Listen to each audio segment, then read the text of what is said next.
so where were we? Soul loss. So basically, as I say, it's multi-layered. Hi, Karen from Canada. Hope you're well, darling.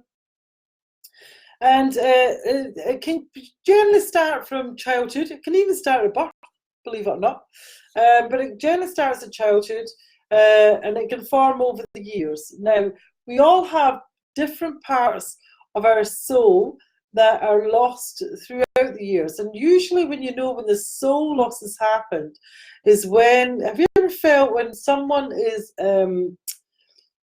someone close to you has died and you've just went, you have that numb feeling? Yeah? Give me the thumbs up if you know what I'm talking about.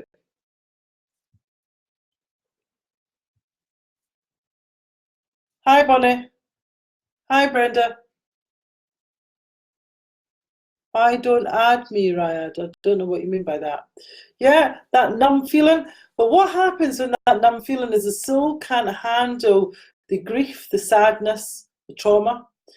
So a part of it is basically leaves, and it's like as if, in psychological terms, it's disconnected. Yeah, it dissociates. That's what psychological terms. That's what they do. So that is how I can explain to you simply how soul loss feels. Hi, Sabina and Tara. How are you doing, Dana? So, in other words, it means that there's no inner energy left. Yeah, that's what. And a lot of times, soul loss comes from. So, for instance, if you're raised in a dysfunctional family, and how many people do we know is raised in a dysfunctional family? I certainly, for one, was, yeah. But I look at it as it's gave me spiritual strength, yeah. And the families tend to develop a weak sense of self, because as children, all their energy is invested externally, yeah. So when a child must be hyper vigilant and protect itself against abandonment, abuse, you know, all those kind of things, they've no energy left to play or explore or enjoy life. So in other words, what I mean by that is there's no inner energy left, and thus the child's energy becomes frail and dependent on the external world for validation. Yeah. So dysfunctional families often have strict rules in which no one is permitted to be an individual or grow or change. You know, and it's basically, in fact, any deviation from what am I supposed to be or do is punished. Yeah, and it certainly happened to me, that one. So being an individual is equated with suffering. So basically what I mean by that is we tend to,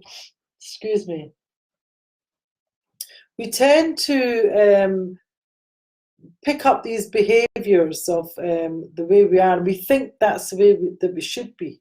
And in fact, when it's just actually what we've been shown to do, yeah, because of the family that we're in, and you know, and this kind of thing. And this is where we can develop low self-esteem as a result of those negative life experiences and the thoughts or stories that's in your head prevent you from seeing your true beauty and power.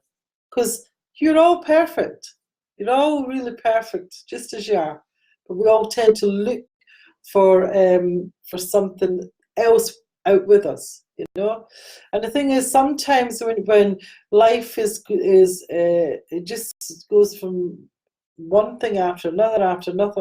Sometimes it just means that you're needing those soul parts back. You know, sometimes when you just feel you're low, you feel your self-worth is low, you feel unworthy as a human, all those kind of things. You feel bad, you know, you feel unlovable, you know, those kind of wounds, again, can be the soul loss happening there, yeah? So at an unconscious level, you don't believe you're worthy of finding yourself. And that to me is a big shame that people feel that way. Yeah. Sherry, great explanation. Yeah, I was present when my father drowned 45 years ago. I cannot remember anything about it. Yes, David, because what actually happens when there's a big trauma like that, because the trauma is so deep, you know, and the soul parts leave, we don't remember that, because it's keeping us safe, yeah? Or it thinks it's keeping us safe, should I say, because we just can't deal with that pain, yeah? Does that make sense, Debbie? So think of your mind as a mirror as well, you know. The more gunk and dirt it's smeared across the mirror is think about your false beliefs and attitudes, you know. The harder it will be to see you clearly, yeah. So in order to see you clearly, learn how to find yourself, yeah, because you need to wipe that mirror clean. You get me? Yeah.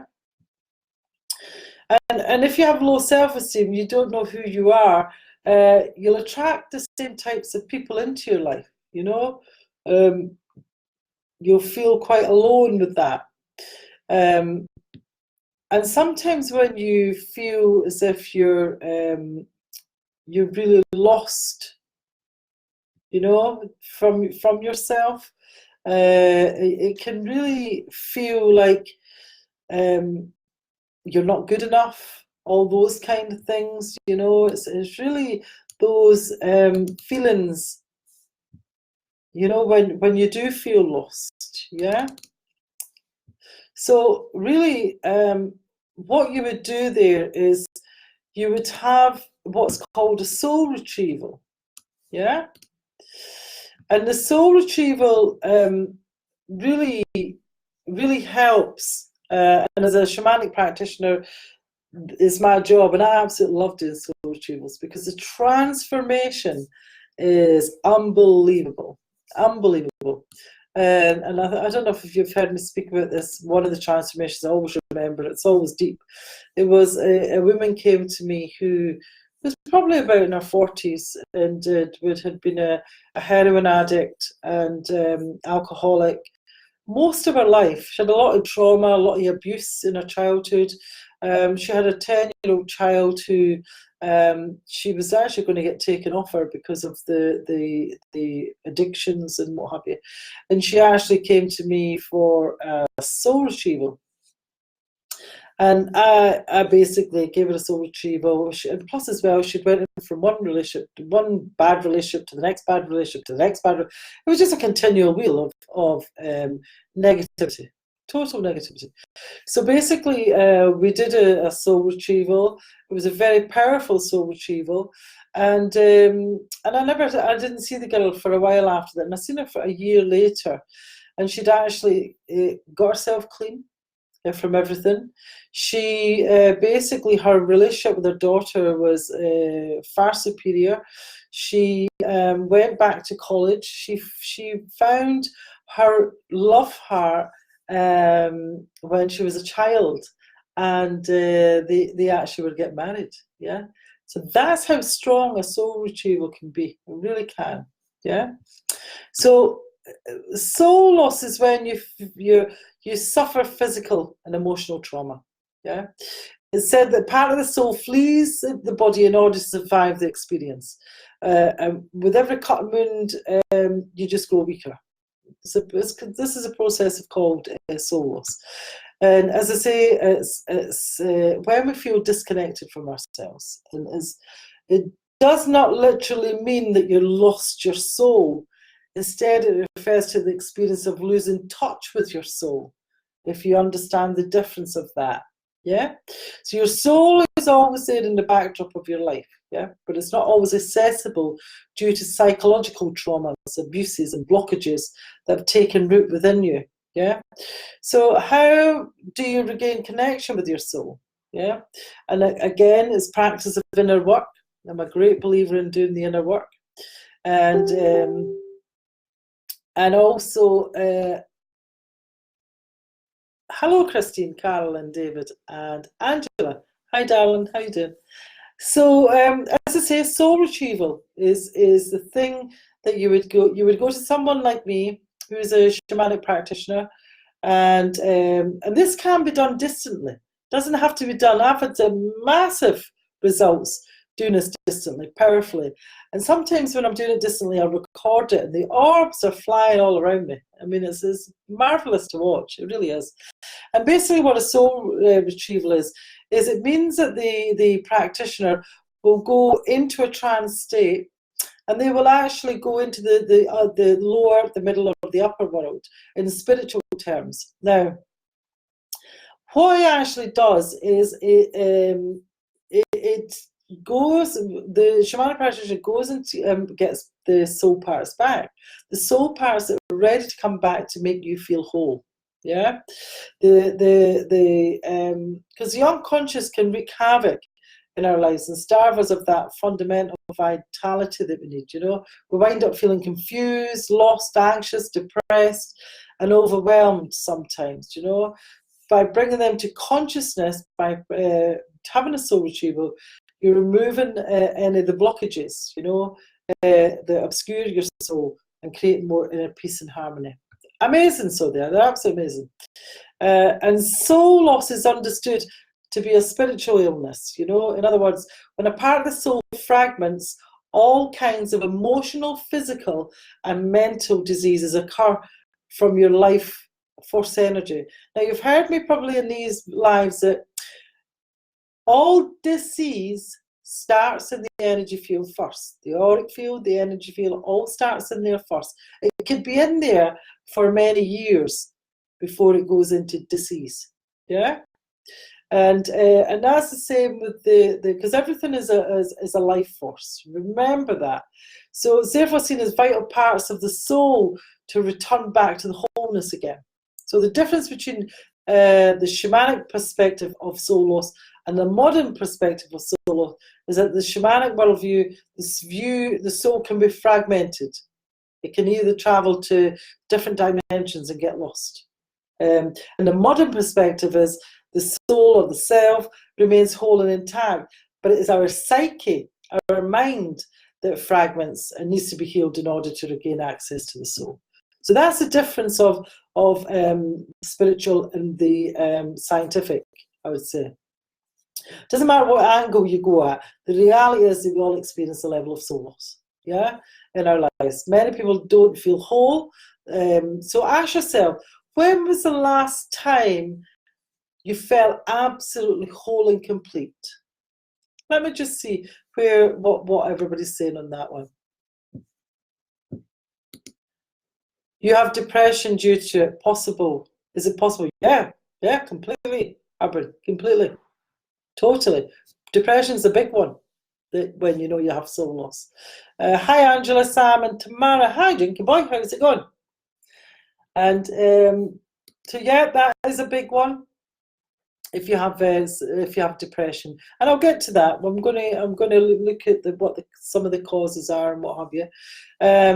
So, and sometimes also when the soul loss, you can have issues such as addiction, chronic sickness, diseases, abusive relationships, crime, you know, shopaholism, workaholism. I was really bad for that. I was a workaholic, and all those issues stem from soul loss.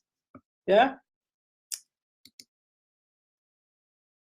Never in my entire life been traumatic for as long as I can remember. Yeah, Debbie. Mm-hmm. So in shamanism, soul loss describes fragmentation of the soul. So it's basically there's a dissociation there as well also. So some common examples of soul loss is any form of abuse, sexual, emotional, physical, or mental. Parts of your soul will go. Grief, pain, fear, that maybe you feel helpless.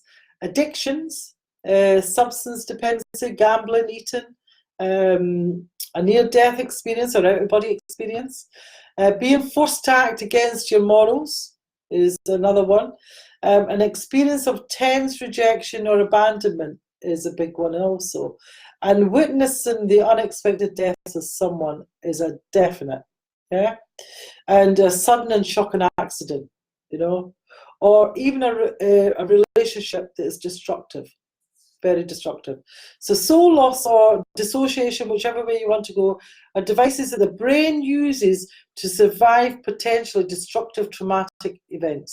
Yeah. So in other words, soul loss happens to protect you initially rather than to hurt you. This is a natural protective mechanism, you know. But every wound must be healed. Otherwise it just festers. Yeah. And when we neglect to heal those blocked off parts of ourselves and are left with a chronic feeling of unwholeness, you know, unworthiness, you know. So eventually you suffer from chronic issues such as anxiety, depression, physical and mental illnesses as a result of this. Yeah. So there's two ways of approaching this. Psychotherapy, try and treat soul loss, and sometimes it works, sometimes it doesn't, because you need to go into the different realms, I believe, because I work scientifically and I work spiritually, so I know the difference. There's a collective unconsciousness when you're working with the whole person. And the shaman, on the other hand, assumes that the soul loss is a spiritual illness and that the dissociated parts can leave the body and wander into other realms or non-ordinary reality as a result of a shock or trauma. And just to give you an idea of how powerful the spiritual... Hi, Bridget, how are you doing? Let me just see what everybody's writing here. So Urban's saying, 10 years ago was complete and ready for a child. No child now, just divorced. I chose myself. Debbie, stepfather abused, abusive husband. Yeah, yeah. So you need the soul parts to come back, Debbie. Hi, Bridget, how are you doing, darling? And I had 4 near-death experiences so far, 3 of them in water. That sounds like that's a past life, Urban. There's past life going on there as well, darling. Okay, so to give you an idea of how, and this actually happened, I mean, we were blown away with it. When I was doing my training many years ago, for my soul retrieval training, my shamanic training, there was probably about 30 of us doing the training, and me and another girl were, she was very psychic, and probably been a witch in a past life, you know. She was very psychic. And what we had to do was, we didn't have to speak, no one was speaking, we didn't have any words to say to each other. And basically how they used to do soul retrievals then is somebody would lie down and the other one would bang the drum and lie down next to them. I don't do that anymore. You don't need to do that. And lie down, so your bodies were touching side by side. So one would go into the spirit world and hide, yeah? In the spirit world, no words were spoken. And the other one would go in a minute or 2 minutes after to actually look for them and to try and find them in the spirit world. And as I say, no words were spoken. So you would find them, come back, and then again, no words spoken. Then the other one would go in and in the spirit world, and then she would come and actually try and find me. So basically, when we'd all finished and we're discussing what, where, and how, we actually went to the exact place, no words are spoken, the exact place in our imaginations, and found each other. We were blown away by this. And I think this is called tracking with the CIA or something like that. I'm not sure which one, because I get a bit confused with that, all that stuff. But so that's how powerful it is. And I always work, I need to have proof. You know, I need to have proof that things work. And that was big enough proof for me that there is another realm there. You know, big realm there. I've had a lot of proof, I have to say, of what is actually in the spiritual realm. Yeah. And so basically the shaman, as I say, assumes that the soul loss is a spiritual illness, and the dissociated parts can leave the body and wander into those other realms, you know, as a result of the shock of the trauma. And these realms are often inaccessible and are guarded by heavy defences that make it difficult or impossible for the affected person to go through on their own. Not many people can do it on your own. You need the guidance of the shamanic therapy. You really do. To get it right into the, put it back into the actual core of your soul, you know. And over time, the soul loss resulting from not integrating these traumatic experiences whether through psychotherapy or shamanic intervention, can become an obstacle in your personal development. You know, it really can. So why does the soul fragment? Is everybody still with me on this? You still getting it? Yeah? Give me a thought. Throw me some love, guys. Go with some love. I don't want to be putting things to you when it's just going right over your head. Yeah?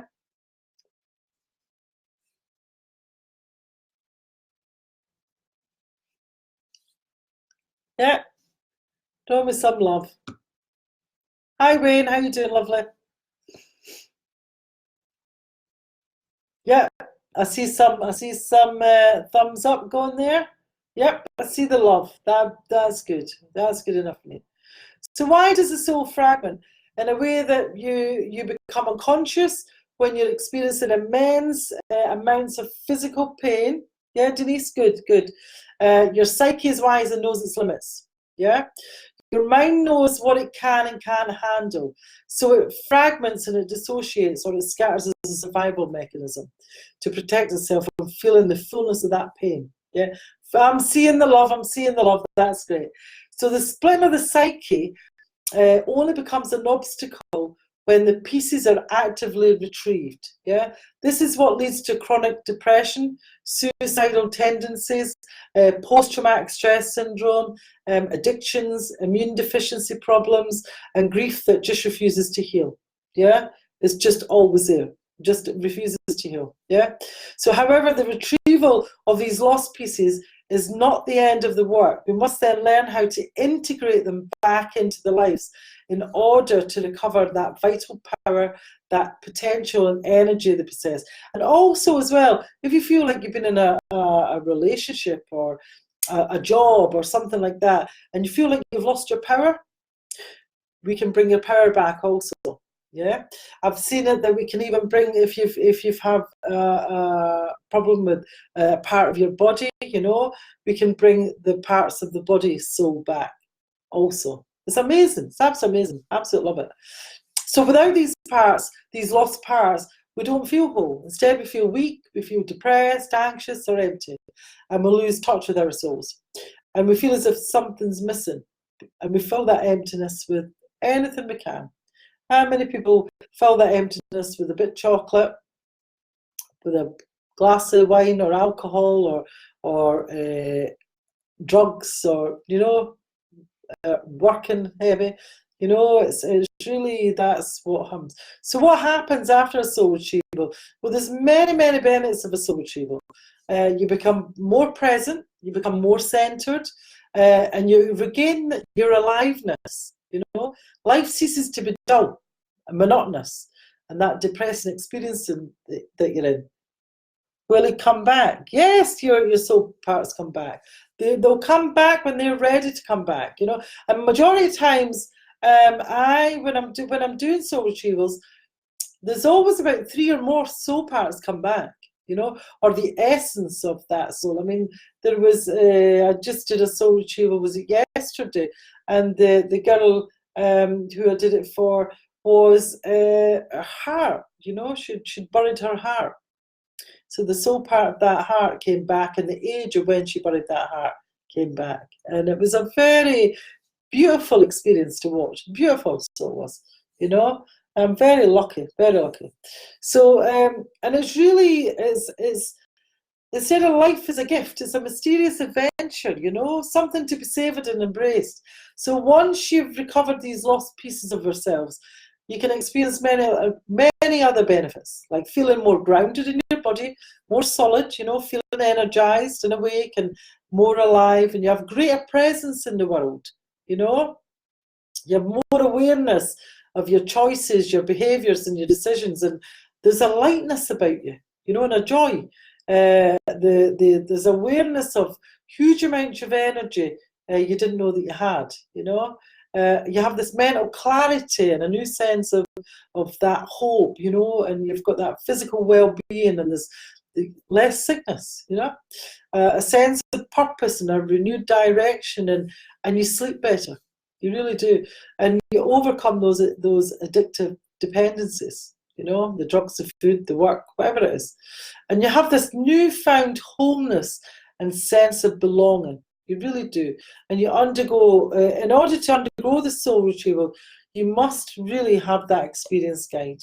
Yeah? Really, so does that make sense to you guys? But there's things you can do also. There is things you can do. And this program I was talking about, the course I was talking about, the 8 weeks course, actually has that in it, that it brings back the soul parts for you. And it's done, I do it as a group.